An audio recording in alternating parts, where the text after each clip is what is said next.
महाभारत के युद्धभूमि पर जब महान युद्ध प्रारंभ होने वाला था, तब एक भव्य और अद्भुत दृश्य उत्पन्न हुआ। कुरुक्षेत्र की भूमि पर सभी योद्धा, राजा और सेनापति अपनी अपनी सेनाओं के साथ तैयार थे। इस महान युद्ध की महिमा और महत्व को दर्शाने के लिए हर योद्धा ने अपने अपने शंख बजाने का निर्णय लिया, जिससे एक अद्वितीय और शक्तिसंपन्न ध्वनि वातावरण में फैल गई। श्री कृष्ण महाराज, जो इस युद्ध के परम केंद्र और मार्गदर्शक थे, ने पांचजन्य नामक शंख बजाया। पांचजन्य शंख की ध्वनि से युद्धभूमि में एक अद्वितीय और दिव्य ऊर्जा का संचार हुआ, जो सभी योद्धाओं को यथार्थ की गहराई में ले जाने वाली थी।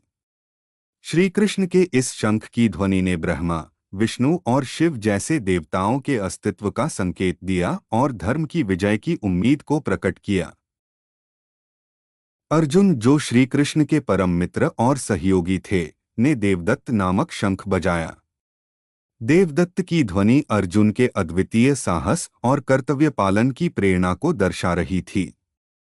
यह शंख अर्जुन की शक्तिशाली इच्छा शक्ति और धर्म की ओर उसकी प्रतिबद्धता को दर्शाता था।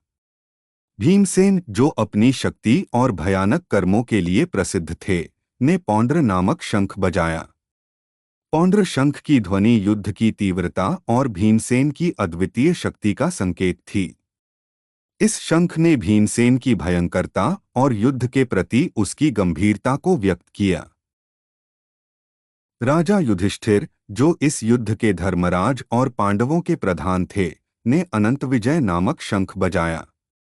अनंत विजय शंख की ध्वनि से युद्ध के अनंत संभावनाओं और धर्म की विजय की उम्मीद की झलक मिली। यह शंख युधिष्ठिर के न्याय और सत्य की ओर संकल्प को प्रकट करता था। नकुल और सहदेव, जो युधिष्ठिर के भाई थे, ने सुघोष और मणिपुष्पक नामक शंख बजाए। सुघोष और मणिपुष्पक की ध्वनि ने युद्ध के माहौल को और भी भव्य बना दिया और इन दोनों भाइयों के अद्वितीय बल और संकल्प को दर्शाया।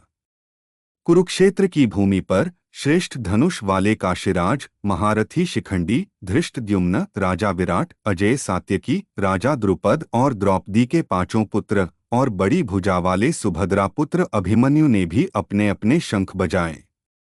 इन सभी शंखों की ध्वनि ने युद्धभूमि पर एक अमिट छाप छोड़ी और युद्ध की गगनचुंबी ध्वनि से वातावरण गूंज उठा।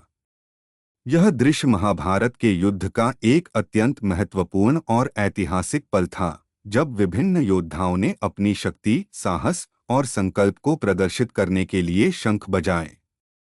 इन शंखों की ध्वनि ने यह स्पष्ट किया कि युद्ध का आरंभ हो चुका है और धर्म और अधर्म की यह निर्णायक लड़ाई अब